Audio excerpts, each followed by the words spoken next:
नमस्कार, न्यूज की पाठशाला में आप सभी का स्वागत है। मैं हूं सुशांत सिन्हा। ये वो पाठशाला जहां सबकी क्लास लगती है।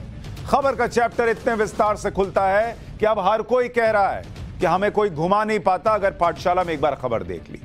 और न्यूज का इकलौता फैमिली शो है, बड़ों से लेकर बच्चों तो खबर समझ में आए उस अंदाज में बताते हैं। तो बिना वक्त गवाए सबसे पहले अटेंडेंस, राज की पाठशाला।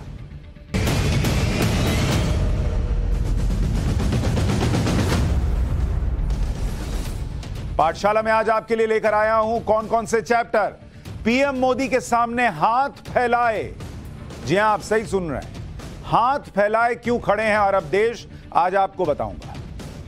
पाठशाला में जो बताया वही जयपुर में कैसे दिख गया, आज आपको यह भी बताऊंगा। भारत का मुसलमान वर्सेस कतर के बाहरी मुसलमान का चैप्टर भी खोलूंगा। बुलडोजर पर ओवैसी का बीपी बड़ा हाई हो रखा है, आज उस बीपी को थोड़ा लो करेंगे। राहुल गांधी से 10 घंटे की पूछताछ में ईडी को क्या मिला, जरा यह भी आपको बताएंगे। 2010 में मोदी अकेले क्यों चल पड़े थे, उसका चैप्टर भी लाया। लेकिन शुरुआत कर रहे हैं पाठशाला की मुस्लिम देशों का चैप्टर, जो पीएम मोदी के सामने आज गिड़गिड़ा रहे हैं।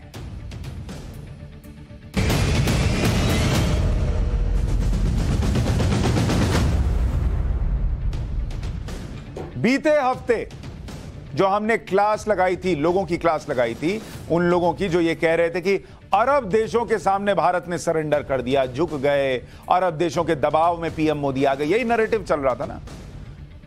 हमने उन लोगों की क्लास लगाई थी और आपको यह बताया था कि बॉस ये नैरेटिव नहीं है कि अरब देशों के सामने झुक गए। अरे अरब हमको क्या झुकाएंगे बॉस, एक तेल के नाम पर। उन लोगों को हमने बताया था कि वो तेल देते हैं तो हम उससे बड़ा खेल कर सकते हैं, हम उनको क्या क्या नहीं देते हैं। हमने आपको बताया था कि जो लोग अरब देशों की भारत से नाराजगी की बातें कर रहे हैं, अगर भारत नाराज हो जाएगा तो ये लोग अपना चेहरा नहीं दिखा पाएंगे, क्योंकि भारत अगर नाराज हो गया तो अरब देशों को पेट भरने के लिए भारत के सामने हाथ फैलाना पड़ेगा। और हमने जो बताया ठीक वैसा ही हो रहा है। और इसीलिए कहता हूं कि पाठशाला देखिए, दूसरे लोग भेड़चाल में खबर बताते हैं, हम खबर की गहराई में ले जाते हैं और आपको वो बातें बताते हैं जिसको बोलने में लोगों को डर लगता है, हिचक होती है, क्योंकि हम सच्चाई बताते हैं। हमने आपको बताया था कि भारत चालेगा तो ये अरब देश ये गिड़गिड़ाएंगे बॉस। आज वो गिड़गिड़ा रहे हैं, और कैसे गिड़गिड़ा रहे हैं आज मैं आपको बताता हूं। जो मैंने आपसे कहा था कि हर भारतीय को गर्व होना चाहिए, किस तरीके से भारत जो है वो इन अरब देशों, इन मुस्लिम कंट्रीज को घुटने पे ला सकता है। आज की स्थिति यह है कि दुनिया के कई मुस्लिम देश भारत के सामने गिड़गिड़ा रहे हैं, हाथ फैलाए खड़े हैं, भारत से गुहार लगा रहे हैं कि वो गेहूं की सप्लाई कर दे। जो मैंने कहा कि ये हो सकता है वही एग्जैक्टली हो रहा है। वो हाथ फैलाकर कह रहे हैं कि बॉस हमको गेहूं दे दो। और क्यों कह रहे हैं अभी आपको बताऊंगा। लेकिन कौन कौन से देश भारत से गेहूं मांगने वाले, भारत से गेहूं मांग रहे हैं। रोटी खाएंगे कैसे अगर इंडिया नहीं देगा। और वो देश कौन कौन से हैं? इंडोनेशिया, जिसके बारे में आपको बताया था सबसे ज्यादा मुस्लिम आबादी वाला देश है, वो इंडोनेशिया हाथ फैलाकर कह रहा है कि भैया मोदी जी भारत थोड़ा गेहूं दे दीजिए। इसके अलावा बांग्लादेश, इसको भी भारत से गुहार लगानी पड़ रही है कि लोगों को खिलाएंगे क्या बॉस, गेहूं दीजिए। ओमान ये भी कह रहा है सर कुछ कीजिए। यूएई, बड़ा तेल तेल तेल तेल तेल तेल लोग कह रहे थे। इंडिया के सामने ये लोग खड़े हैं। तेल पी के नहीं चलता ना दे बॉस, जिंदगी तेल पी के नहीं कटती, गेहूं रोटी खानी पड़ती है। कतर, जिसका मैंने कहा था कि अगर हम चाहें तो 2 मिनट में पर कतर सकते हैं, वो कतर आज हाथ फैलाकर कह रहा है कि सर इंडिया थोड़ा गेहूं दीजिए। यमन भी भारत से गेहूं मांग रहा है। जॉर्डन, ये बहुत सारे मुस्लिम देश आज भारत के सामने हाथ फैलाए खड़े हैं कि भैया गेहूं दीजिए, नहीं तो लोगों को रोटी कहां से खिलाएंगे। और अभी तो ये लिस्ट और लंबी होने वाली है, क्योंकि दुनिया में गेहूं कहीं मिल नहीं रहा। भारत तीसरा बड़ा गेहूं उत्पादक देश है और भारत ने गेहूं के एक्सपोर्ट पर फिलहाल बैन लगाया हुआ है। ग्लोबल मार्केट में भारत की गेहूं सप्लाई रुकने से गेहूं के आयात पर निर्भर देश तड़प रहे हैं। छिलबे चिल्ला रहे हैं कि क्या करे बॉस, क्योंकि उन्हें अपना पेट भरने के लिए गेहूं चाहिए। पेट्रोल भर बेच बेच के नोट कमा सकते हो, पर नोट को पानी डाल के गूंथ के खा नहीं सकते हो। यह दिक्कत है, यह दिक्कत है बॉस। इसलिए ये अरब देश नोट तो बहुत कमा लिए, तेल के कुएं मिल गए ऊपर वाले की कृपा से, लेकिन मेहनत से जो गेहूं उगाना पड़ता है वो तो हम उगा रहे हैं। और आज इसीलिए सब इंडिया के सामने झुके हुए। तो वो जो लोग नैरेटिव फैला रहे थे कि इंडिया झुक गया तेल के डर के मारे, आज वो लोग उनसे पलट के पूछिएगा कि बॉस अब कहां। सोचिए अगर भारत इन देशों से नाराज हो जाए तो क्या होगा। इंडोनेशिया भारत के कुल गेहूं निर्यात का करीब करीब 6% खरीदता है, और यह तब खरीदता था जब बाकी जगह भी उसको मिल रहा था। आज की डेट में जब उसको बाकी जगह से नहीं मिल रहा तो यह बढ़कर डबल डिजिट में कहां चला गया। इसलिए इंडोनेशिया परेशान है। बांग्लादेश अपनी जरूरतों का आधे से ज्यादा हिस्सा भारत से खरीदता है। भारत के कुल गेहूं निर्यात में बांग्लादेश का हिस्सा करीब करीब 56% है। पिछले साल भारत ने बांग्लादेश को 40.8 लाख टन गेहूं निर्यात किया था। इसलिए बांग्लादेश जो है परेशानी में है, इंडिया ने एक्सपोर्ट रोका हुआ है। तो यूएई भारत के कुल गेहूं निर्यात में यूएई तीसरे नंबर पर है। 2020-21 में भारत ने 1.87 लाख टन गेहूं निर्यात किया था यूएई को। 2021-22 में तो 4 लाख टन निर्यात किया था।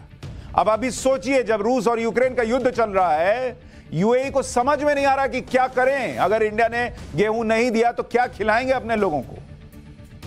कतर 2020-21 में कतर को 63,000 टन गेहूं निर्यात किया गया। 2021-22 में 1 लाख मीट्रिक टन। कतर अपने देश में फूड सिक्योरिटी के लिए भारत से मदद मांग चुका है। तो मैंने हवा में नहीं कहा था कि मजा आएगा सुनने में, इसलिए कह देता हूं कि कतर के तो जब चाहे पर कतर सकते हैं। वो जितना उड़ना चाहे हम पकड़ के तुरंत नीचे ले आएंगे, ये हालत है उसकी। भारत से ऑलरेडी मदद मांग चुका है। 2017 में कतर में फूड क्राइसिस के दौरान भारत ने कतर को तुरंत मदद भेजी थी और अभी फिर मांग रहा है। ओमान 2020-21 में ओमान को 30,000 टन गेहूं निर्यात किया गया था और 2020-21 में 92,000 मीट्रिक टन। यमन भारत के कुल गेहूं निर्यात में यमन का हिस्सा 5.3%। तो ये सब आज हाथ फैलाए खड़े हैं किसके सामने? उस भारत के सामने जिस भारत को नीचा दिखाने की कोशिश की गई, ये बताकर कि अरे अरब देशों के सामने भारत झुक गया। झुक तो कौन रहा है वो दिखता है। अपनी घटिया सोच भी झुका लो तो ज्यादा बेहतर है। पाठशाला में हमने कुछ दिन पहले ही आपको बताया था कि अगर भारत को अरब और मुस्लिम देशों से तेल चाहिए तो ये देश भी दूसरी चीजों के लिए भारत पर निर्भर है। आपको एक बार फिर बताता हूं कि कैसे अरब और मुस्लिम देश भारत पर निर्भर है। जैसे बासमती चावल का एक्सपोर्ट जो मैंने आपको बताया था, यूएई 2.5 लाख मीट्रिक टन यानी करीब 40% इंडिया से लेता है। Kuwait 1.5 lakh metric ton, Oman 77,000 metric ton. सब्जी का एक्सपोर्ट मैंने आपको बताया था कि 82,000 मीट्रिक टन यूएई जाता है, कतर 25,000 मीट्रिक टन जाता है, ओमान 37,000 मीट्रिक टन। फल यूएई में 91,000 मीट्रिक टन जाता है, ओमान में 34,000, कतर में 13,000 metric ton. Dairy products UAE में 13,000 मीट्रिक टन, कतर में 4,000 मीट्रिक टन। मीट तक हम देते हैं, यूएई में 51,336 मीट्रिक टन, कतर में करीब 11,000 मीट्रिक टन। देखिए, ये लोग पहले भी इंडिया पर निर्भर थे, ये अरब देश ये मुस्लिम कंट्रीज, लेकिन अभी और ज्यादा फंस गए। हुआ क्या है, दुनिया का 23% गेहूं रूस और यूक्रेन सप्लाई करते हैं और दोनों के बीच 3 महीने से चल रहा है युद्ध। मिडिल ईस्ट समेत दुनिया के कई देश गेहूं की सप्लाई को लेकर रूस, यूक्रेन और भारत पर निर्भर हैं। भारत तो अभी भी ठीक चल रहा है, रूस यूक्रेन जो है उनसे मामला हो गया खराब। इसलिए युद्ध की वजह से इन देशों पर आ गया है संकट। 2020 में यूक्रेन ने 95% अनाज मिडिल ईस्ट और नॉर्थ अफ्रीका क्षेत्रों में बसे देशों को भेजा था, 95%। तो सोचिए इन लोगों के लिए क्या हालत होगी। इंडिया तो अभी चाहे तो इन लोगों का बुखार छुड़ा दे, जिस मुसीबत में ये फंसे हैं। लेबनान और लीबिया अपनी जरूरतों को 40% गेहूं रूस और यूक्रेन से मंगवाते हैं। यमन 20%, इजिप्ट 80% गेहूं के लिए रूस और यूक्रेन पर निर्भर था। अब कहां से आएगा? ओमान भी अपनी जरूरतों के लिए 70% गेहूं के लिए रूस यूक्रेन पर निर्भर है। इसी तरह यूएई 54% गेहूं रूस यूक्रेन पर निर्भरता थी। दुनिया के 30 देश बड़ी मात्रा में गेहूं के लिए रूस और यूक्रेन पर निर्भर हैं। गल्फ कोऑपरेशन काउंसिल से जुड़े देश अपनी खाने पीने की जरूरतों का 85% हिस्सा इंपोर्ट करते हैं। समझे? तो तुम तेल ना भी दो तो हम तो फिर भी साइकिल से काम चला लें। तुम तेल ना भी दो तो हम तो फिर भी रूस से मंगा लें। तुम तेल नहीं दोगे तो ये नोट कहां से लाओगे कि तुमको गेहूं और अनाज खरीदने के लिए पैसा कहां से आएगा? हमारा काम तो चल जाएगा बॉस, तुम कहां से उगाओगे बताओ? ऊंट पर बैठ के भी जाओगे तो रेत में कहीं गेहूं उगाने लायक जगह मिलेगी नहीं। इसलिए बोला था कि यहां जो लोग अरब की तरफ बहुत मोहब्बत से देखते हैं, वो मोहब्बत अपनी देश के लिए दिखाएं तो ज्यादा बेहतर है। युद्ध छिड़ने के साथ ही इन देशों के लिए भारत ही एक बड़ा सहारा है। अनाज संकट की वजह से दुनिया मुश्किल में, लेकिन ऐसा नहीं है कि भारत ने दूसरे देशों की मदद से मुंह फेर लिया। भारत उन देशों को अब भी गेहूं सप्लाई कर रहा है जिनके साथ उनके एक्सपोर्ट का कमिटमेंट है। भारत जिन देशों को फूड सिक्योरिटी में मदद का भरोसा दे रहा है, उन्हें भी गेहूं सप्लाई कर रहा है। जिन देशों ने भारत से मदद की गुहार लगाई है, उनकी रिक्वेस्ट पर भी भारत गंभीरता से विचार कर रहा है। गेहूं उत्पादन में भारत दुनिया में तीसरे नंबर पर है और एक्सपोर्ट में 90 नंबर पर। भारत का गेहूं उत्पादन अगर आप देखेंगे कि दुनिया क्यों हम पर इतना निर्भर है, भारत का गेहूं जिसके बारे में बात कर रहा हूं, वो उत्पादन देख लीजिए किस तरीके का रहा है भारत का। बम्पर 2021-22 में कितना? 11 करोड़ टन, 11 करोड़ टन गेहूं भारत ने उगाया। और 2022-23 के लिए ये कितना रहने वाला है? करीब 10.6 करोड़ टन।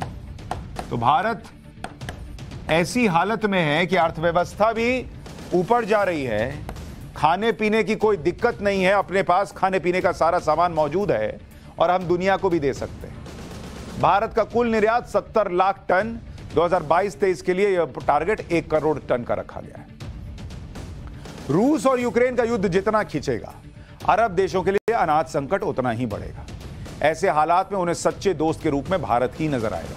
इसलिए वो लोग जिन्हें यह लगता है कि अरब देशों की नाराजगी से भारत हिल जाएगा, भारत को अरब देशों को नाराज नहीं करना चाहिए, वो ये भी जान ले कि भारत की नाराजगी अरब देशों को ज्यादा भारी पड़ेगी। हमने आपको यह भी बताया था कि भारत में जो माहौल बनाया जा रहा है वो स्क्रिप्टेड है। ये तो जो बताया वही हो रहा है, आपको दिखा दिया ताकि आपको कंफर्म रहे कि पाठशाला से पढ़कर निकलते हैं तो नॉलेज के मामले में आप नंबर 1 रहते हैं। अब आपको दूसरी बात बताता हूं, जो पाठशाला में बोला वही कैसे हो रहा है। मैंने कहा था ना, सब स्क्रिप्टेड है और पीएम नरेंद्र मोदी किसी के दबाव में नहीं झुके हैं। वो इस प्रेशर में है कि भारत का माहौल ना बिगड़ने दिया जाए। कुछ लोग कोशिश कर रहे हैं कि भारत में इंटरनल स्टेबिलिटी जो है वो ना रहे। ये जयपुर की तस्वीरें आपको दिखा रहा हूं। जयपुर में कल ही कई मुस्लिम संगठन एक मंच पर जुटे, हजारों की भीड़। इसे अमन इंसाफ कॉन्फ्रेंस का नाम दिया गया, लेकिन कार्यक्रम में अमन इंसाफ के नाम पर फिर से भड़काऊ भाषण हुए। मंच से इत्तेहाद मिल्लत काउंसिल के प्रमुख मौलाना तौकीर रजा ने क्या कहा, एक बार सुनिए जरा। कितना अमन है इनके बयानों में, आपको नजर आएगा कि उसने मुल्क का नुकसान नहीं किया है, मुसलमानों का नुकसान किया है, मुसलमानों की दिलासारी किया है। तो मुसलमानों को ऊपर जुल्म ढाया जा रहा है, मुसलमानों के बच्चों पर गोलियां चलाई जा रही है, मुसलमानों का सताने का काम किया जा रहा है, मुसलमानों को जेल में डालने का काम किया जा रहा है, लेकिन उस एक को गिरफ्तार नहीं किया जा रहा है। मुसलमानों को जेल में डालने का काम किया जा रहा है, मुसलमानों पर गोलियां चलाई जा रही हैं। अरे बॉस, गोली चल रही है, कार्रवाई हो रही है उन पत्थरबाजों पर जो पुलिस पर पत्थर चला रहे हैं, जो आगजनी कर रहे हैं, जो पेट्रोल बॉम्ब फेंक रहे हैं। और अगर वो मुसलमान हैं तो क्या छोड़ दें उनको? अगर हिंदू निकलते तो उनको उन पर होता, लेकिन आप जो हैं वो मुसलमानों के साथ खड़े होने की बातें करने लगते हैं। और बताने का वही माहौल जो मैं कह रहा हूं कि मुसलमान पर अत्याचार हो रहा है। अरे पत्थर उठाने के पहले सोचो, पत्थर मत उठाओ, नहीं होगी कार्रवाई। पत्थर मत उठाओ, नहीं चलेगा बुलडोजर। पत्थर मत चलाओ, तुम नहीं जाओगे जेल। पत्थर भी चलाओगे और जेल भी नहीं जाना चाहोगे, ये दोनों कैसे होगा बॉस? मौलाना तौकीर रजा ने पीएम मोदी के खिलाफ भी भड़काऊ बयान दिए। पीएम को लेकर क्या कहा, एक बार पहले वो भी सुन लीजिए। आज कलयुग का धृतराष्ट्र नरेंद्र मोदी जब तक इन तमाम बेईमानियों के खिलाफ आवाज नहीं खोलेंगे तब तक हिंदुस्तान का माहौल ठीक नहीं किया जा सकता। और हम चाहते हैं कि किसी भी कीमत पर हमारे मुल्क का माहौल खराब नहीं होना चाहिए। हम अपने मुल्क के लिए जान देने का जज्बा रखते हैं, लेकिन रसूल आजम की शान पर अगर गुस्ताखी की जाएगी तो किसी कीमत पर बर्दाश्त नहीं करेंगे। ये नहीं चाहते कि देश का माहौल खराब हो, बहुत बढ़िया बात, हम भी नहीं चाहते, कोई नहीं चाहता देश का माहौल खराब हो। लेकिन अगर नहीं चाहते हैं कि देश का माहौल खराब हो तो पत्थर कहां से आता है, ये फंडिंग कहां से आती है, ये पेट्रोल बम कहां से आता है, ये व्हाट्सएप ग्रुप कैसे बन जाते हैं? अगर देश का माहौल खराब नहीं करना चाहते तो ये सब कैसे होता है? और कह रहे हैं पीएम नरेंद्र मोदी धृतराष्ट्र हैं। आपके आंख पे कौन सी पट्टी लगी है कि आपको नहीं दिखता कि पत्थर कौन उठा रहा है? सर तन से जुदा के नारे एक लोकतांत्रिक देश में कौन लगा रहा है, आपको नहीं दिखता? आप धृतराष्ट्र हो कि प्रधानमंत्री धृतराष्ट्र हैं? सिर्फ इसलिए कि पत्थर उठाने वाले का धर्म आपको सूट करता है, आपसे कनेक्ट होता है, आप उसको डिफेंड करने लग गए और कहते हो देश में चाहते हो कि अमन और शांति रहे। अमन और शांति का आपका क्राइटेरिया क्या है कि जो आप चाहें, जैसे आप चाहें वैसे हो जाए तो देश में शांति रहेगी, और जैसा आप चाहते हैं वैसा नहीं होगा तो देश में आग लगेगी? यह होता है देश के प्रति जज्बा। देश के प्रति जज्बा यह होता है कि हम कितने मुश्किल हालात में हो जाएं, हमारे मन का हो या ना हो, लेकिन हम कानूनी लड़ाई लड़ेंगे और देश में एक पत्थर नहीं चलने देंगे। यह होता है। हमारे मन का करोगे तो ठीक है, नहीं तो पत्थर भी चलेगा और आग भी लगेगी। इसको देश के प्रति समर्पण नहीं कहते बॉस। भारत का मुसलमान होने और अरब देशों में बाहरी मुसलमान होने का क्या फर्क है, आपको पता है? इसे भी समझ लीजिए। यहां भारत में बैठ के ये लोग ज्ञान दे रहे हैं। जिस विवादित बयान पर अरब देशों ने नाराजगी जताई थी, उसी के खिलाफ जब कुवैत में कुछ प्रवासियों ने प्रदर्शन किया तो कुवैत की सरकार ने उन प्रदर्शनकारियों को गिरफ्तार कर लिया, उन्हें वापस उनके देश भेजने का फरमान सुना दिया। इसके साथ ही कुवैत में इन लोगों की एंट्री भी बैन हो जाएगी। यह दावा है कि प्रदर्शनकारियों में भारतीय भी हैं, पाकिस्तानी भी हैं, बांग्लादेशी भी हैं। कुवैत में कुछ प्रवासी जुमे की नमाज के बाद प्रदर्शन करने के लिए सड़क पर उतरे तो उन्हें यह सजा भुगतनी पड़ी। कुवैत के कानून के मुताबिक प्रवासियों को धरना प्रदर्शन की इजाजत नहीं है। सुनिए वो लोग क्या नारे लगा रहे थे, फिर आगे की बात बताता हूं।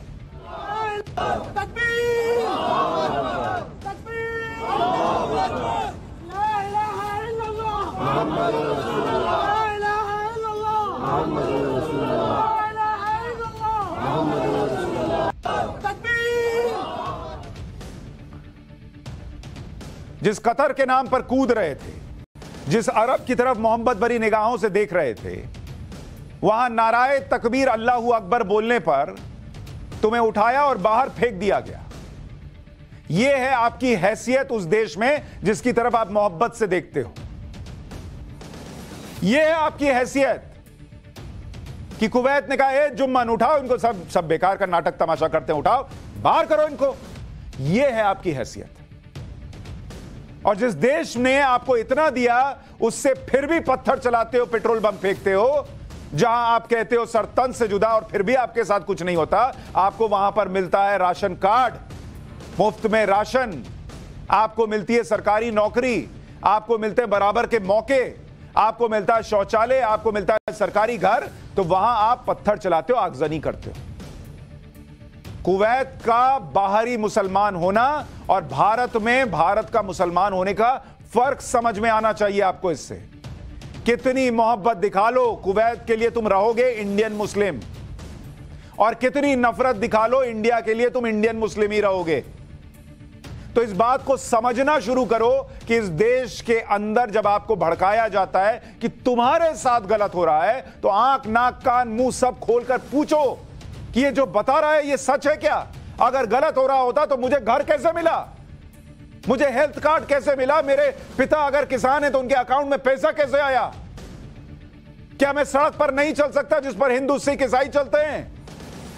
क्या तुम्हारे साथ ऐसा नहीं हो रहा जो दूसरों को मिल रहा है? लेकिन तुम जरूर वो कर रहे हो जो दूसरे नहीं कर रहे। तो फिर भी विरोध सिर्फ उनका हो रहा है जो गलत कर रहे हैं, पूरी कौम का विरोध नहीं हो रहा। यह नहीं दिखता क्या? जो लोग अरब देशों का नाम लेकर भारत को नीचा दिखाने की कोशिश कर रहे थे, जो लोग अरब देश की ताकत का डंका पीट रहे थे, वो देख ले कुवैत में प्रदर्शन करने पर गिरफ्तारी हो जाती है। दूसरी तरफ भारत में जुमे की नमाज के बाद पत्थर चलते हैं, हिंसा होती है। जब सरकार हिंसा के गुनहगारों पर एक्शन लेती है, उनके घरों पर बुलडोजर चलाती है, तो मुसलमानों के ठेकेदार बनकर नेता एक वर्ग ये माहौल बनाते हैं कि भारत में मुसलमानों पर जुल्म हो रहा है। कल प्रयागराज में हुई हिंसा के मुख्य आरोपी जावेद अहमद के घर पर बुलडोजर चला तो उसे मुसलमानों के उत्पीड़न से जोड़ा जाने लगा। क्यों नहीं चले बुलडोजर? जब हर तरीके का डर खत्म हो गया है, गैर कानूनी काम करोगे और चाहोगे बुलडोजर भी ना चले। बुलडोजर नहीं चलवाना, मत चलाओ पत्थर, सिंपल रास्ता है। कोई रॉकेट साइंस है? कोई किताब में पढ़ना है कि मेरे घर पर बुलडोजर ना चले मुझे क्या करना है?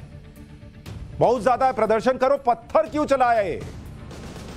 कहीं कहीं गोली चलने की खबर है, कहीं पेट्रोल बम की खबर है। ये करोगे तो क्या करेगी सरकार? ये जो देश भर के लोग टैक्स भरते हैं, शांति से रहते हैं, वो पूछते हैं ना कि मेरे टैक्स का पैसा इसमें क्यों बर्बाद हो रहा है? प्रयागराज जैसी जगहों पर बुलडोजर चला तो ओवैसी का बीपी हाई हो गया। सुनिए ओवैसी को बुलडोजर चलने पर क्या कह रहे हैं, और जरा ओवैसी के चेहरे का भाव देखिएगा, बीपी कितना हाई होगा इनका। अगर तुम तय कर लोगे 15 दिन से नुपुर शर्मा गिरफ्तार नहीं होती और हमारे खिलाफ जजमेंट दे दिया जाता है कि तुम मेन आदमी हो, तुम्हारे घर को तोड़ दिया जाएगा। क्या उत्तर प्रदेश का मुख्यमंत्री उत्तर प्रदेश का चीफ जस्टिस बन चुका है कि वह फैसला करेगा कि किसका घर तोड़ दिया जाए? अगर आफरीन फातिमा के बाप को सजा भी होगी तो घर कैसा तोड़ते हैं आप? मुझे सजा होगी तो मेरा घर कैसा तोड़ेंगे आप? मुझे सजा होगी ना, मेरे घर को तो नहीं तोड़ा जा सकता। सारी दुनिया के सामने आपने उस बच्ची के घर को तोड़ा। बताओ देश के प्रधानमंत्री, ये नफरत नहीं है तो क्या है बताओ आप? तो फिर बंद कर दो अदालत को, ताला लगा दो अदालत को, जजेस को कह दो कि अदालत मत आओ, क्योंकि मुख्यमंत्री तय करेगा कौन मुल्जिम है। क्या जरूरत है अदालत की? फिर क्या जरूरत है पुलिस की? असदुद्दीन ओवैसी का बीपी देख रहे हैं, चेहरे पर दिख रहा है 160/120 से कम नहीं रहा होगा। लेकिन यह बीपी तब बढ़ा जब दंगे के आरोपी, पत्थर चलाने के आरोपी के घर पर बुलडोजर चल गया। यह बीपी तब नहीं बढ़ता जब इस देश में अमन और शांति को खतरा होता है पत्थर चलाने वालों से, आतंक फैलाने वालों से, सरतन से जुदा कहने वालों से। तब ओवैसी के चेहरे पर यह तमक नहीं आती, यह तिलमिलाहट नहीं आती जब मसला देश का होता है। जब इनका मूड करता है तो कहते हैं इस देश में कोर्ट नहीं है क्या, इस देश में पुलिस नहीं है क्या? जब खड़े होकर समझाना चाहिए उन लोगों को कि नुपुर शर्मा से दिक्कत भी हुई, तब इस देश में कोर्ट नहीं है क्या, तब इस देश में पुलिस नहीं है क्या, तब कहां थे ओवैसी? तब आदमी कहां था? ये इस देश में कोर्ट नहीं है क्या, तब समझ में नहीं आया? जब सारा मसला जो है ज्ञानवापी का कोर्ट में चल रहा है और कहने लगते हो कि एक मस्जिद हमने खोदी, शहीद हो गई, अब दूसरी मस्जिद नहीं खोएंगे, तब समझ में नहीं आता इस देश में अदालत है। 3 तलाक के मुद्दे पर समझ में नहीं आता इस देश में अदालत है। हिजाब के मुद्दे पर कोर्ट ने कहा, तब समझ में नहीं आया इस देश में अदालत है। जब मूड किया इस देश की अदालत को मानोगे, जब मूड किया इस देश की पुलिस को मानोगे, और जब मन किया पत्थर चलेगा। बीपी सिर्फ आपका हाई नहीं होता उसे असदुद्दीन ओवैसी साहब, आपके भाई जिस तरीके की बातें करते हैं 100 करोड़ हिंदुओं का भी बीपी हाई होता है। लेकिन वो 100 करोड़ हिंदू शांति से रहते हैं क्योंकि उनको इस देश में कानून व्यवस्था बनानी है। बहुत सारे मुसलमान भी शांति से रहते हैं, लेकिन जो नहीं रहते ना, उनके सामने बीपी हाई कीजिए और समझाइए कि देश को बर्बाद मत करो। और देश को कोई बर्बाद नहीं करेगा, ना हिंदू, ना मुसलमान, ना सिख, ना ईसाई। ये अधिकार किसी को नहीं मिला है। इस बात को याद रखिएगा असदुद्दीन ओवैसी साहब। ज्यादा बीपी हाई हो तो बताइएगा, दवा मैं भिजवाऊंगा। पाठशाला में अब राहुल गांधी का चैप्टर, जो नेशनल हेराल्ड केस में ईडी की जांच के घेरे में है।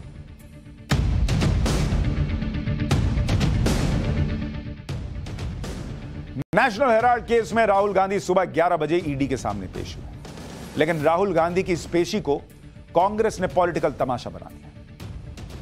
कोई बड़ा नेता बचा नहीं जो सड़क पर उतरा नहीं। सबको अपना नाम रजिस्टर कराना था, रजिस्टर में लिखाना था कि हम राहुल गांधी के समर्थन में आए थे।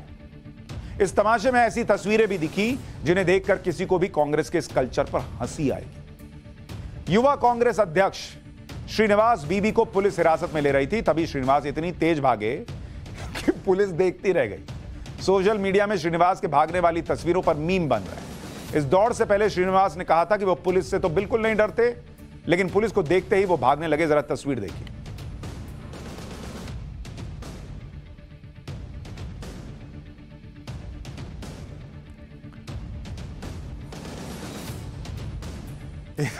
इतनी तेजी से भागे कि पुलिस वाला भी देखता रह गया कि कौन पीछे कर रहे इनका। सड़क पर प्रदर्शन करने वाले कांग्रेस महासचिव केसी वेणुगोपाल पुलिस से भिड़ गए, जिसके बाद कई पुलिस वाले उन्हें उठाकर वैन तक ले गए।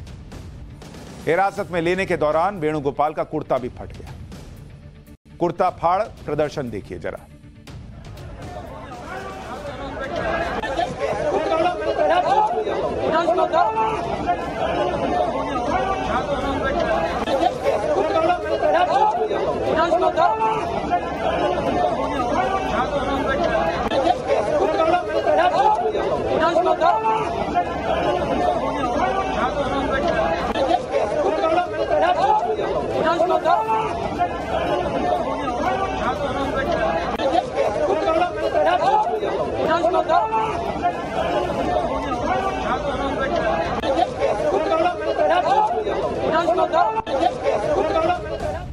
कांग्रेस के इस प्रदर्शन में उदित राज भी शामिल थे।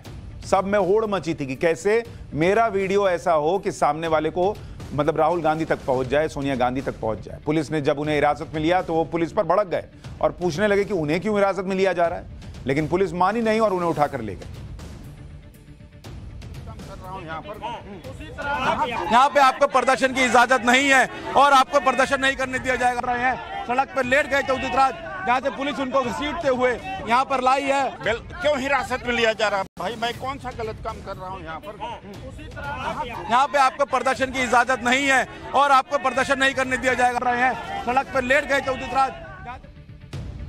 राहुल गांधी के समर्थन में कांग्रेस नेताओं का सिर्फ प्रदर्शन नहीं करना था, बल्कि प्रदर्शन से पहले सभी नेताओं को हेडक्वार्टर में अटेंडेंस भी लगाने का आदेश था। दिग्विजय सिंह भी दिल्ली में प्रदर्शन से पहले कांग्रेस हेडक्वार्टर पहुंचे तो सबसे पहले पूछा कि हाजिरी कहां लगानी है बताओ। मतलब समझिए कि प्रदर्शन में गैर हाजिर रहने वाले नेताओं पर कांग्रेस हाईकमान की पूरी नजर थी और इतने टेंशन में थे भाई साहब कि कैमरे के सामने बोल गए कि हाजिरी कहां लगानी है, पहले वो बताओ, पहले अटेंडेंस लगाओ कि मैं आया था। सुनिए एक बार। दिग्विजय सिंह जी हैं यहाँ पर। दिग्विजय सिंह जी, आप आए हैं कि क्या आप कुछ भाई हाजिरी कहाँ लिखाना है? हाजिरी अंदर है। आप कुछ क्या कुछ कहना चाहेंगे? क्या करना है क्या नहीं करना है, कुछ हाजिरी लगा दो। राहुल गांधी के समर्थन के लिए देश के अलग अलग हिस्से के नेता और कार्यकर्ता आए थे। दिल्ली में हमने कुछ कांग्रेस कार्यकर्ताओं से पूछा कि वो किस बात का विरोध कर रहे हैं, राहुल गांधी से किस मामले में पूछताछ हो रही है। कुछ नहीं पता था। पूछिए, सुनिए। 8 साल से जो केस चल रहा है नेशनल हेराल्ड का, कौन सा केस है, क्या है केस, जानकारी? नहीं, कौन सा ही काम क्या है, महंगाई बढ़ाई भाजपा सरकार है और हुकुमशाह सरकार है, इसलिए हम इसके धिक्कार करने के लिए आए हैं। आप बताएं नेशनल हेराल्ड का केस क्या है? वो मेरे को नहीं मालूम केस क्या है। आप बस प्रोटेस्ट करिए। मेरे को कुछ मालूम नहीं है केस के बारे में, पर राहुल गांधी के ऊपर ईडी का वो करे हैं, इसके लिए हम लोगों ने मोर्चा निकाले हैं। क्यों प्रोटेस्ट कर रहे हैं? ये ईडी के वहाँ राहुल गांधी और सोनिया गांधी मैम के खिलाफ है ना, ईडी में वो कर रहे, तो हम प्रोटेस्ट कर रहे हैं। क्या कर रहे हैं आपको पता है? हाँ, हम लोग ईडी लिए लगाई है सरकार, इसलिए हम लोग ने, हमारे जो नेता है सोनिया गांधी और राहुल गांधी, इनके ऊपर हम लोग विरोध कर रहे हैं। केस पता है आपको मैम? केस पता है आपको, क्या केस है? वो हमको पता चल जाएगा ना। कह रहे केस क्या है तो वो हमको पता चल ही जाएगा ना। हाँ भाई, पता तो चल ही जाएगा। कोई कह रहा है महंगाई के लिए प्रोटेस्ट कर रहे हैं, कोई कुछ कर रहा है। अरे भाई मैडम, आज आप पाठशाला देखिए, कोई बताए ना बताए, हम बता देंगे केस क्या है, लेकिन हालात देखिए।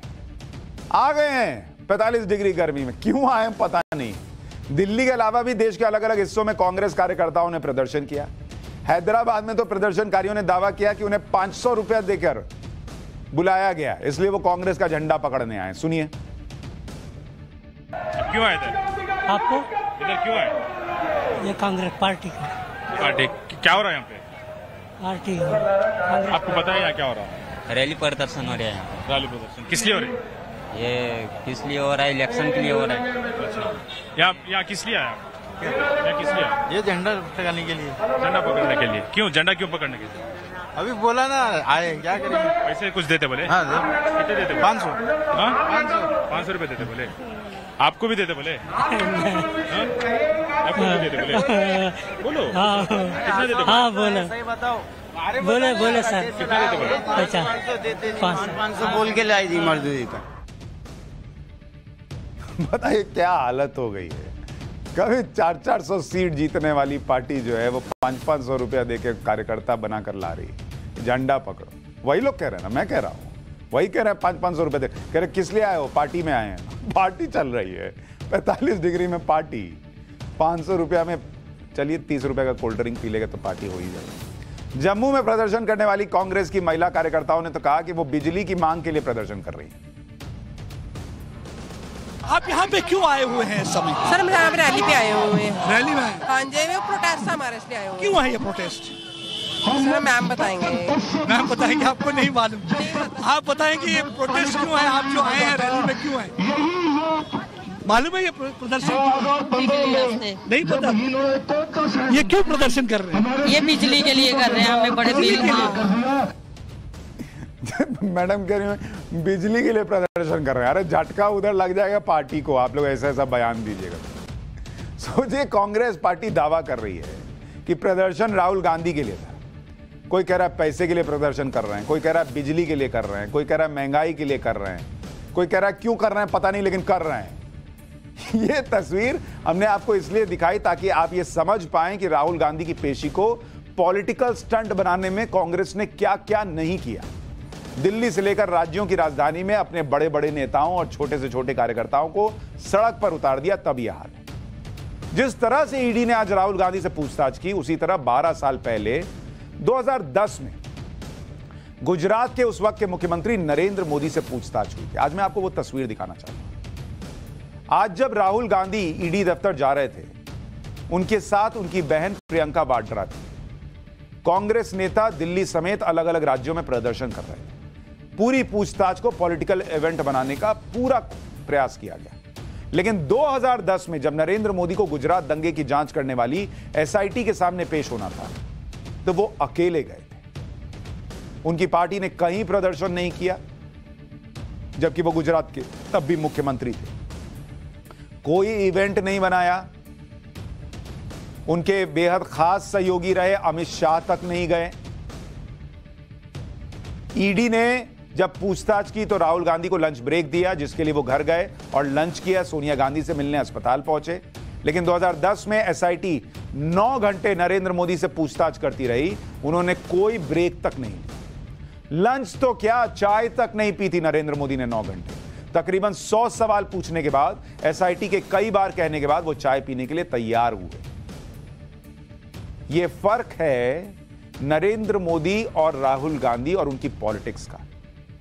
और जब आप इस तरीके से भीड़ जुटाते हैं, अपने आप को सिस्टम से ऊपर दिखाने की कोशिश करते हैं। भाई ईडी से पूछताछ किससे नहीं हो रही? चिदंबरम से नहीं हुई, औरों से नहीं हुई, कितने नेताओं से हो गई? किसी को आपने देखा ऐसा प्रदर्शन करते हुए? राहुल गांधी से हो गई तो ऐसा क्या हो गया कि सड़क पर प्रदर्शन होना चाहिए? और आप तो कह रहे हो आप सच्चे हो, तो प्रदर्शन किस बात का? लेकिन माहौल बनाना था। और वही नरेंद्र मोदी, आप देखिए अकेले जा रहे हैं, कोई लाव लश्कर कुछ नहीं। ये 2010 की तस्वीर दिखा रहा हूं। 2002 गुजरात दंगे की जांच करने वाली एसआईटी टीम के अधिकारी आरके राघवन ने अपनी बायोग्राफी अ रोड वेल ट्रैवल्ड के पेज नंबर 195 में जिन बातों का जिक्र किया, वो आपको सुनना चाहिए। आरके राघवन ने लिखा नरेंद्र मोदी के बारे में कि एसआईटी दफ्तर में उनके चैंबर में मोदी से 9 घंटे सवाल जवाब हुए। राघवन को बाद में बताया गया कि पूछताछ के दौरान मोदी ने शांति से सारे सवालों के जवाब दिए। सवाल जवाब का दौर देर रात में जाकर खत्म हुआ। और इस दौरान नरेंद्र मोदी ने किसी सवाल को टाला नहीं, ना ही घुमाने का प्रयास किया। जब पूछताछ करने वाले मल्होत्रा ने मोदी से पूछा कि आप लंच ब्रेक लेना चाहेंगे, तो मोदी ने इसके लिए भी मना कर दिया कि कहीं पूछताछ रुक ना जाए, काम में बाधा ना हो, तो बिना खाए पिए 9 घंटे पूछताछ में रहे। वो अपने साथ खुद पानी की बोतल लेकर आए थे और करीब 100 कठिन सवालों के मैराथन के बीच मोदी ने 1 कप चाय भी स्वीकार नहीं की। बहुत प्रयास हुआ तो उनके मनाने के बाद छोटे ब्रेक के लिए तैयार हुए। अपनी बायोग्राफी के इसी पेज में आर.के. राघवन ने लिखा कि एसआईटी जांच के दौरान एक और महत्वपूर्ण घटना हुई थी। एक ऐसा समय आ गया कि जब राज्य सरकार पर लगे आरोपों की जांच के लिए मुख्यमंत्री नरेंद्र मोदी को खुद ही एसआईटी के सामने पेश होने के लिए कहा। जब हमने ये बात उनके स्टाफ को बताई तो नरेंद्र मोदी एसआईटी दफ्तर में आने के लिए तैयार हो गए। अब सोचिए कि नरेंद्र मोदी एक राज्य के मुख्यमंत्री थे, समय का अभाव या कोई और कारण बताकर खुद की पेशी के लिए समय ले सकते थे या फिर इनकार भी कर सकते थे, पर उन्होंने ऐसा नहीं किया। वो एसआईटी के सामने पेश हुए। इसी पन्ने में आर.के. राघवन ने यह भी लिखा था कि नरेंद्र मोदी को क्लीन चिट मिलने से दिल्ली में उनके विरोधी नाराज थे, यानी वो चाहते थे कि किसी तरीके से नरेंद्र मोदी को फंसा दो। जब ऐसा नहीं हो पाया तो वो नाराज हो गए। दिल्ली में बैठे लोग चीफ मिनिस्टर मोदी को लेकर एसआईटी का स्पष्ट रुख स्टेट और दिल्ली में उनके विरोधियों को पसंद नहीं आया। उन्होंने मुख्यमंत्री का पक्ष लेने का आरोप लगाते हुए उनके खिलाफ यानी राघवन के खिलाफ याचिका दायर की। उसके बाद उन्होंने केंद्रीय एजेंसीज का दुरुपयोग किया और राघवन की टेलीफोन पर होने वाली बातचीत पर नजर रखवाई गई। हालांकि कुछ भी नहीं मिलने से वो निराश थे। आज जब राहुल गांधी से ईडी पूछताछ कर रही थी तो कांग्रेस नेता जांच एजेंसी पर कई तरह के आरोप लगा रहे थे, लेकिन 2010 में जब नरेंद्र मोदी से पूछताछ हुई थी तो उन्होंने एसआईटी पर कोई आरोप नहीं लगाया। कोई आरोप नरेंद्र मोदी ने नहीं लगाया। एसआईटी ने नरेंद्र मोदी को एक चिट्ठी लिखी थी जिसमें उन्हें एसआईटी के सामने पेश होने के लिए बताया गया था, जिसके बाद वो एसआईटी के सामने पेश हो गए। उन्होंने उस समय यह भी कहा था कि भारत का कानून, भारत का संविधान सुप्रीम है। एक नागरिक के नाते और मुख्यमंत्री के नाते वो भारत के संविधान से बंधे हुए हैं। कोई भी व्यक्ति कानून से ऊपर नहीं हो सकता। ये थे तब भी नरेंद्र मोदी और आज भी नरेंद्र मोदी। अब आज जो तमाशा हुआ सड़क पर उसको आप तुलना कर लीजिए। और जो लाइन नरेंद्र मोदी जी ने कही कि कोई भी व्यक्ति कानून से ऊपर नहीं हो सकता, क्या यह बात कांग्रेस पार्टी और राहुल गांधी को समझ में नहीं आती? राहुल गांधी चुपचाप ईडी के सामने पेश हो जाते तो क्या हो जाता? लोकतंत्र है ना, राजशाही तो नहीं है कि कोई राजा चला गया हो। वो भी तो नागरिक ही हैं, वो नहीं पेश हो सकते थे, लेकिन ये हो गया। और फिर कहते हैं सीटें कैसी घट रही। पब्लिक को ये सब नहीं दिखेगा क्या?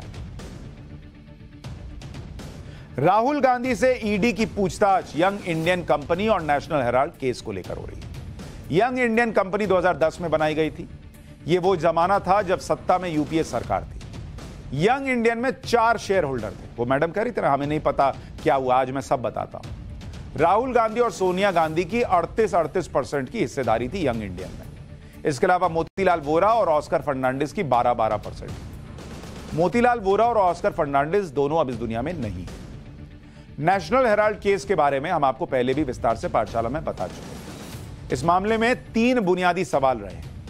पहला सवाल यह कि कांग्रेस के पार्टी फंड से एजेएल जो बनी, एसोसिएट जर्नल लिमिटेड, जिससे कि वो नेशनल हेराल्ड अखबार छापा जाता था, उसको दिए गए 90 करोड़ रुपए के लोन की रिकवरी की जिम्मेदारी उस यंग इंडियन कंपनी को ही क्यों दी गई जिसमें सोनिया गांधी और राहुल गांधी की 76% हिस्सेदारी है। सवाल यह कि क्यों एजेएल ने 90 करोड़ रुपए के लोन की अदायगी के लिए अपनी संपत्तियों का इस्तेमाल नहीं किया, जो संपत्तियां दिल्ली, लखनऊ, मुंबई समेत कई शहरों की प्राइम लोकेशन पर हैं। प्राइम लोकेशन पर आप कहो कि इसको बेच नहीं सकते। अरे बेच नहीं सकते, जैसे कांग्रेस पार्टी से लोन लिया, किसी बैंक से लोन ले लेते, कहीं से भी फंड आ जाता, लेकिन 90 करोड़ के लिए सब संपत्ति दे दी। गजब है बॉस। तीसरा सवाल यह कि डील से पहले एजेएल के 1057 शेयर होल्डर्स थे, जिनके पूरे शेयर सिर्फ 90 करोड़ के कर्ज के लिए यंग इंडियन को एजेएल ने दिसंबर 2010 में सिर्फ 50 लाख रुपए में दे दिए। क्या एजेएल के शेयर होल्डर्स से डील की सहमति ली गई थी? इसमें एजेएल के कई पुराने शेयर होल्डर्स ने सार्वजनिक तौर पर यह कहा कि उन्हें इस डील के बारे में कोई जानकारी ही नहीं दी गई थी। इस केस में सबसे हैरान करने वाला पहलू है कि हितों का टकराव। कांग्रेस के एक दिग्गज नेता होते थे मोतीलाल वोरा, जिनका अब निधन हो चुका है। मोतीलाल वोरा गांधी परिवार के करीबी थे और वर्षों तक कांग्रेस पार्टी के कोषाध्यक्ष थे। जब कांग्रेस ने नेशनल हेराल्ड को प्रकाशित करने वाली कंपनी एजेएल को 90 करोड़ का लोन राइट ऑफ किया और इस लोन की रिकवरी का अधिकार यंग इंडियन को दिया, तो कांग्रेस के कोषाध्यक्ष मोतीलाल वोरा थे और इसी वक्त एजेएल के चेयरमैन और मैनेजिंग डायरेक्टर भी मोतीलाल वोरा थे। वाह भाई, ये तो कमाल की बात है। उस यंग इंडियन कंपनी में भी 12% के वो हिस्सेदार थे। जिस कंपनी ने 50 लाख रुपए देकर एजेएल का मालिकाना हक हासिल कर लिया, वहां भी मोतीलाल वोरा और लोन देने वाले भी मोतीलाल वोरा, कोषाध्यक्ष वो थे। तो वो सुब्रमण्यम स्वामी से बात कीजिएगा तो वो हंसी मजाक में कहते हैं कि मोतीलाल वोरा ने मोतीलाल वोरा को लोन दिया और फिर मोतीलाल वोरा को कह दिया कि तुम ही जाकर इसको वसूल लो। ये वो मजाक में कहते हैं। यही हालात थे। एजेएल 20 नवंबर 1937 को बनाई गई थी, बहुत पुरानी थी और नेहरू जी ने बनाई थी। और कंपनीज एक्ट 1956 के तहत यह सेक्शन 25 कंपनी के तौर पर रजिस्टर्ड थी। सेक्शन 25 कंपनी वो होती है जो कला, विज्ञान, धर्म या चैरिटी को बढ़ावा देने के लिए बनाई जाती है और सामान्य तौर पर नॉट फॉर प्रॉफिट होती है, यानी फायदे के लिए नहीं बनाई जाती। यंग इंडियन भी 23 नवंबर 2010 को सेक्शन 25 के तौर पर रजिस्टर्ड हुई। यह कंपनी बनने के एक महीने के अंदर 21 दिसंबर 2010 को एजेएल के बोर्ड ने कांग्रेस के से लिए 90 करोड़ रुपए के लोन की देनदारी यंग इंडियन को ट्रांसफर कर दी। एक महीने पहले बनी थी कंपनी और उसको कहा कि तुम लोन वसूल लेना, लो 50 लाख में। 2010 की डील के बाद 2011 में यंग इंडियन ने एजेएल का अधिग्रहण कर लिया। कंपनीज एक्ट के मुताबिक सेक्शन 25 की कोई चैरिटी कंपनी कमर्शियल इस्तेमाल के लिए इस्तेमाल नहीं हो सकती। लेकिन 2011 में यंग इंडियन ने जैसे ही मार्च 2011 तक एजेएल के 99% शेयर लिए, उसके बाद जून 2011 में कॉर्पोरेट मंत्रालय का अचानक एक सर्कुलर जारी हुआ जिसमें सेक्शन 25 कंपनी को साधारण कंपनी में बदलने की सिफारिश की गई। आरोप यह लगे कि नियमों में इस अचानक बदलाव की वजह यंग इंडियन और एजेएल ही थे। यह भी आरोप लगा कि एजेएल के अधिग्रहण में नियमों की अनदेखी को छुपाने के लिए तत्कालीन यूपीए सरकार ने ऐसे बदलाव की अचानक सिफारिश की थी। यंग इंडियन को लेकर आरोप यह हैं कि यंग इंडियन को कोलकाता की एक कंपनी डोटेक्स मर्चेंडाइज प्राइवेट लिमिटेड ने 2010 में 1 करोड़ रुपए का लोन दिया। यह लोन तब दिया गया जब यंग इंडियन कंपनी सिर्फ 1 महीने पुरानी थी और कंपनी की कुल वैल्यू सिर्फ 5 लाख रुपए थी।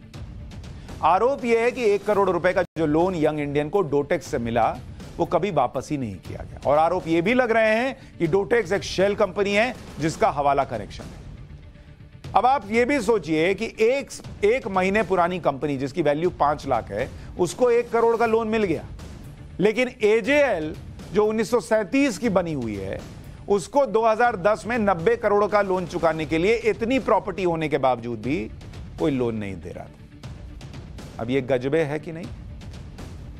अब इस वक्त एक और बड़ी खबर आ रही है, वो भी आपको बता देता हूं। राहुल गांधी से कल भी पूछताछ होगी। इस वक्त की बड़ी और अहम खबर, राहुल गांधी से कल भी पूछताछ होगी। ईडी ने आज 8 घंटे से ज्यादा पूछताछ की है। इसमें राहुल गांधी ने क्या जवाब दिए, नहीं दिए, जो जानकारी आएगी आपको बताऊंगा। लेकिन अब राहुल गांधी से कल भी पूछताछ होगी, तो क्या कांग्रेस पार्टी के नेता कल भी सड़क पर उतरेंगे? क्या कल भी ये सारी चीजें होंगी?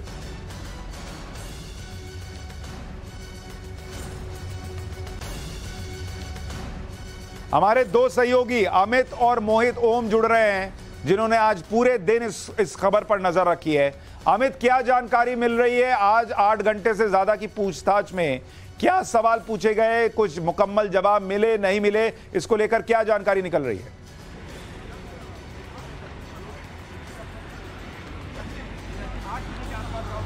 देखिए, सबसे पहले बात की करीब 9 घंटे से, क्योंकि सुबह 11 सवा 11 बजे वो यहाँ पहुँचे थे और अब करीब 9:30 बजे कहा जा रहा है कि उनकी जो पूछताछ थी वो खत्म हो गई है और बीच में 1 घंटे का ब्रेक था, तो करीब 9.5 घंटे की पूछताछ रही। और सबसे पहली बात कि 2 हिस्सों में पूछताछ हुई। पहले हिस्से में बहुत ही साधारण से सवाल थे कि आपकी प्रॉपर्टी के बारे में, कि आपकी प्रॉपर्टी कहाँ कहाँ है, क्या विदेश में भी है, इन तमाम चीज़ों को पूछा गया। लेकिन दूसरे हिस्से में कहा जा रहा है कि जो नेशनल हेराल्ड और यंग इंडिया में जो उनकी हिस्सेदारी थी उसको लेकर पूछा गया है कि जो पहले जो उस मीटिंग्स हुआ करती थी उस मीटिंग्स में कौन कौन होते थे। जो 38% के अलावा कहा जाता था कि शुरुआत में ये सारे काम जो थे उसमें बड़ी भूमिका मोतीलाल वोरा की थी, तो लेकिन मोतीलाल वोरा अब नहीं है, ऑस्कर फर्नांडिस भी अब जीवित नहीं है, तो ऐसे में जो सारा काम है वो कौन देखता है। तो इस तरह के तमाम थे सवाल। हालांकि जो सूत्र बता रहे हैं कि बहुत सारे सवाल ऐसे थे जिसका जवाब उन्होंने हाँ ना में जवाब दिया और कुछ का सवाल के जवाब में उन्होंने कहा कि इसकी जानकारी मुझे नहीं है। तो उनके सवालों से बहुत ज्यादा ईडी जो है वो बहुत ज्यादा संतुष्ट नहीं है और यही वजह है कि कल फिर एक बार राहुल गांधी को बुलाया गया है कि आप एक बार फिर आइए, ईडी के सामने पेश होइए और उनसे कुछ और सवाल करने हैं। क्योंकि अब जो बात होगी तो जो तमाम बातें हो रही है डोटेक्स से लेकर तमाम जो चीजें हैं कि 5 लाख की कंपनी को 1 करोड़ रुपया का लोन दिया जाता है, कैसे दिया जाता है, हवाला कंपनी की एंट्री इसमें कैसे होती है, तो इन तमाम बातों को लेकर कल एक बार कहा जा रहा है कि फिर से राहुल गांधी से पूछताछ होगी। लेकिन जो सवाल सुशांत आपने उठाया कि क्या कल भी इसी तरह से कांग्रेस के तमाम बड़े नेता सड़क पर होंगे, क्योंकि सवाल जो है जो मामला है इस पूरे मामले को लेकर ईडी जो है उनके सवाल जवाबों से पूरी संतुष्ट नहीं है। तो ऐसे ठीक है, आप कह रहे हैं ईडी सवाल जो ईडी ने पूछे उसके जो जवाब मिले उससे ईडी संतुष्ट नहीं है और इसीलिए कल भी राहुल गांधी से पूछताछ होगी। मोहित ओम, आपके पास क्या जानकारी है आज की पूछताछ को लेकर?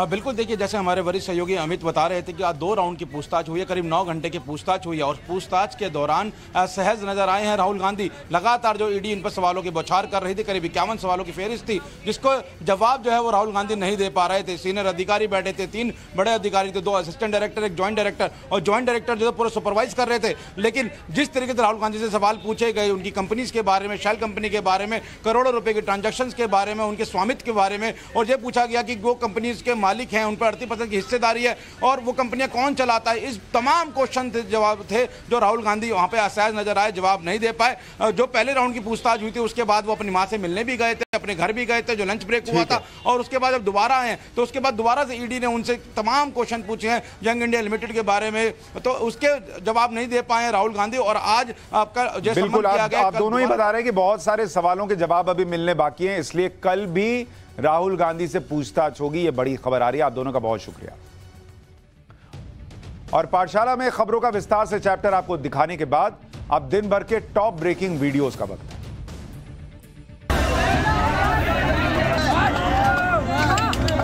हाईवे पर नारेबाजी हो रही है,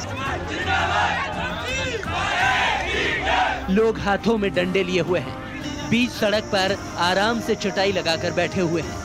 ये तस्वीरें जयपुर आगरा हाईवे की हैं। 12% आरक्षण की मांग कर रहे माली, सैनी और कुशवाहा समाज के लोगों ने सड़क को जाम किया हुआ है। हाईवे ब्लॉक होने के कारण आसपास के इलाके में जाम की समस्या हो रही थी, जिसके बाद पुलिस ने गाड़ियों के रूट को डाइवर्ट कर दिया।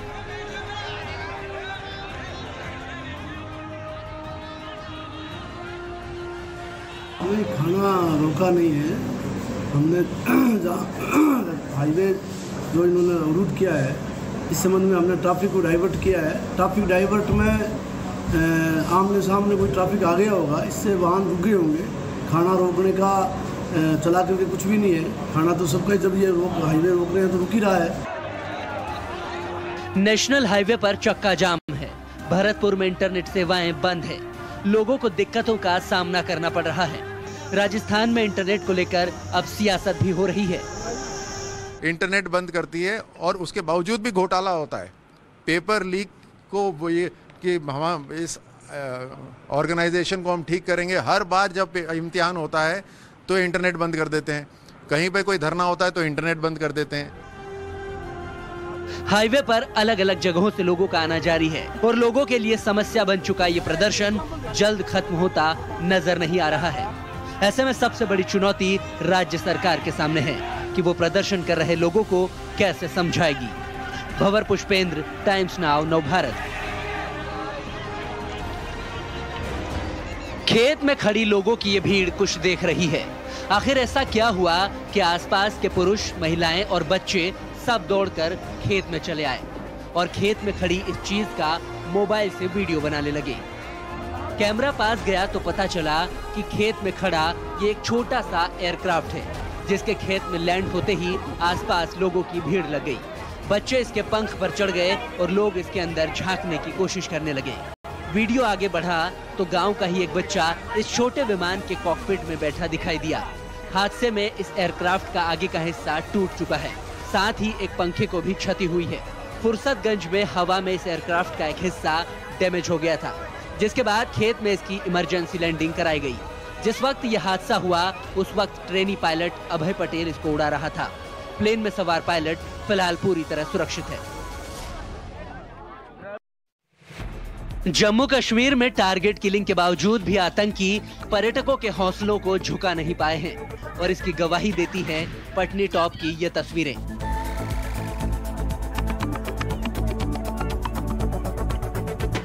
रामबन के पटनी टॉप में फिलहाल चारों ओर हरियाली और खिलखिलाते बच्चे नजर आ रहे हैं।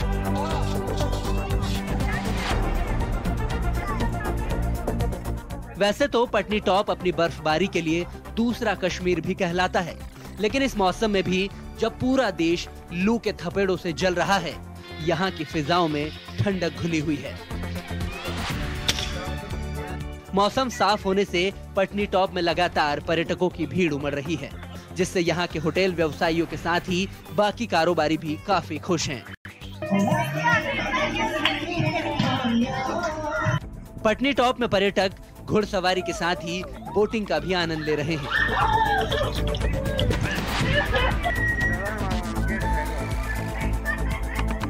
भले ही बर्फबारी ना हो रही हो, लेकिन पटनी टॉप में पर्यटकों का जमावड़ा स्थानीय कारोबारियों के लिए जहां खुशी का मौका है, तो अमन के दुश्मनों को सीधा संदेश भी है।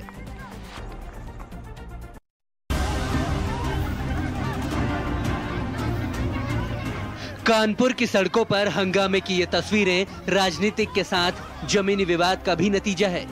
लाल बंगला इलाके की एंटू रोड पर यूपी विधानसभा के अध्यक्ष सतीश महाना के समर्थकों और समाजवादी पार्टी के नेता फतेह बहादुर सिंह के बीच जमकर मारपीट हो गई।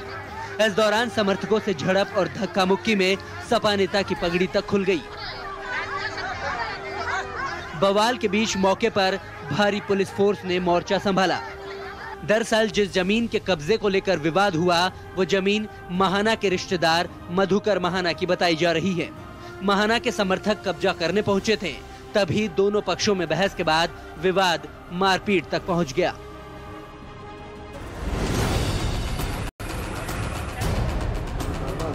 ये तस्वीरें रांची के करबला चौक की है। इलाके में भारी पुलिस फोर्स तैनात है। पुलिस के बड़े अधिकारी रैपिड एक्शन फोर्स के जवानों के साथ यहां पहुंचे हैं। हाथों में डंडे लिए रैपिड एक्शन के जवानों ने पूरे इलाके को घेर लिया है। जानकारी के मुताबिक इस इलाके में एक मुस्लिम संगठन फिर से लोगों को भड़काने की कोशिश कर रहा था और हिंसा के आरोपियों को पकड़ने आई पुलिस का विरोध करने के लिए उकसा रहा था, जिसके बाद इलाके में भारी संख्या में पुलिस आई, रैपिड एक्शन फोर्स आई और सभी लोगों को पुलिस के अधिकारियों के सामने पेश किया गया। रांची में हुई हिंसा मामले में पुलिस का एक्शन जारी है। डोरंडा, लोअर बाजार, हिंद पीढ़ी और डेली मार्केट थाना क्षेत्र से 8 संदिग्ध व्यक्तियों को हिरासत में लिया गया है।